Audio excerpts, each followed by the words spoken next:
मुंबईमध्ये अर्थसंकल्पीय अधिवेशन सुरू आहे आणि या संदर्भात बोलण्यासाठी आपल्यासोबत आमदार मंगेश कुडाळकर आहेत. कुर्ला विधानसभा मतदारसंघामध्ये बेरोजगारीचा प्रश्न पाहायला गेला तर गंभीर आहे आणि अशा वातावरणामध्ये तुम्ही रोजगार मेळाव्याचं आयोजन करण्यात आलेलं आहे. काय एकूणच रोजगार मेळावा आयोजित केला होता, किती लोकांना रोजगार मिळाला होता आणि काय काय कुठले उद्योग व्यवसाय कंपन्या आले त्या ठिकाणी आले होते?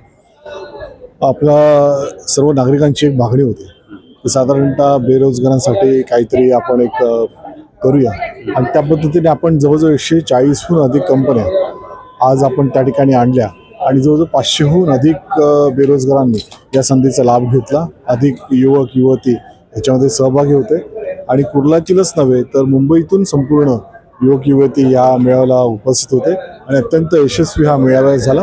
ह्याच्यामध्ये प्रत्येक आलेल्या बेरोजगारांना त्यांच्या प्रोफाईल बघून त्यांना संधीचं निर्माण त्या ठिकाणी केलं जात होतं आणि ह्याचबरोबर विविध कंपन्या ज्या होत्या त्यांचे विविध कोर्सेससुद्धा होते. मग ते टेक्निकल बाबतीत येतील, महिलांचे कोर्सेस असतील, युवकांचे कोर्सेस असतील, ह्याच्यामध्ये डिप्लोमासुद्धा कोर्सेस होते आणि हे तुम्ही एकदा केल्यानंतर ते कंपनी पुन्हा तुम्हाला प्लेसमेंटसुद्धा त्या ठिकाणी देणार आहे. अशा प्रकारची सुद्धा संधी आपण त्या ठिकाणी उपलब्ध करून दिली आणि त्याच्यामुळे या संधीचा नक्कीच या युवकांनी फायदा घेतला आणि नक्कीच हा मेळावा पुन्हा एकदा घ्यावा आणि सातत्याने या कंपन्यांच्या टचमध्ये राहून आपल्या युवकांना अधिकाधिक संधी आपल्या रोजगाराची उपलब्ध व्हावी यासाठी आम्ही यापुढे प्रयत्न करू. रोजगाराचे प्रश्न असतील किंवा सातत्याने तुमच्या मतदारसंघामध्ये प्रत्येक अधिवेशनामध्ये तुम्ही काही ना काही मतदारसंघासाठी घेऊन जात असतात. यावर्षी या अर्थसंकल्पामधनं तुमच्या मतदारसंघासाठी काय विशेष असणार? नाही, मुख्य म्हणजे मुंबईसाठी आणि कुर्ल्यासाठी विविध प्रश्न मी नेहमी मांडतच असतो. यावेळेला सुद्धा 293 म्हणा किंवा लक्षवेधीमध्ये माझे विविध प्रश्न आहेतच. त्याच्यामध्ये म्हाडाचे जे मी सातत्याने विषय मांडतोय, कलेक्टर लँडचे मांडतोय, SRAचे मांडतोय आणि आपल्या रेल्वेच्या जमिनीवरील झोपड्यांचे विषय सातत्याने मांडतोय.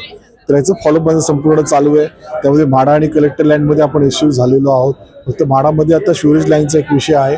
त्याच्यामध्ये म्हाडा की BMC पैसे कोण भरणार आणि कशा पद्धतीने होणार? काम तर BMC करणार, पण आता BMC म्हणते म्हाडा FSI जर पैसे घेते तर त्या अनुषंगाने आम्हाला सुद्धा त्याचे पैसे तुम्ही आम्हाला द्यायला पाहिजे.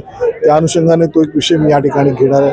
माननीय शिंदेसाहेब आणि फडणवीसांना विनंती करणार याबाबतीत आपण एक मध्यस्थी करून ताबडतोब हा प्रश्न मार्गी लावा आणि त्याच पद्धतीने पाणी प्रश्नाचा एक मोठा विषय कुर्ल्यामध्ये आहे. कुर्ला पश्चिममध्ये असेल, चुनाभट्टीमध्ये असेल आणि काही ठिकाणी रितसर पाणी जे येत होतं त्याच्यामध्ये कमी दाबाने पाणी यायचं प्रमाण जरा सुरू झालेलं आहे. तर त्या बाबतीतला एक प्रश्न मी नक्कीच या अधिवेशनामध्ये लावून धरणार आहे आणि त्याचबरोबर एक रहदारीचा एक मोठा जो विषय आणि त्या आरोग्याचा विषय, बाळासाहेब ठाकरे आपला दवाखाना, तर या बाबतीमध्ये सुद्धा चांगलं हे दवाखाना सुद्धा चांगल्या रीतीने व्हावं आपल्या विभागातील.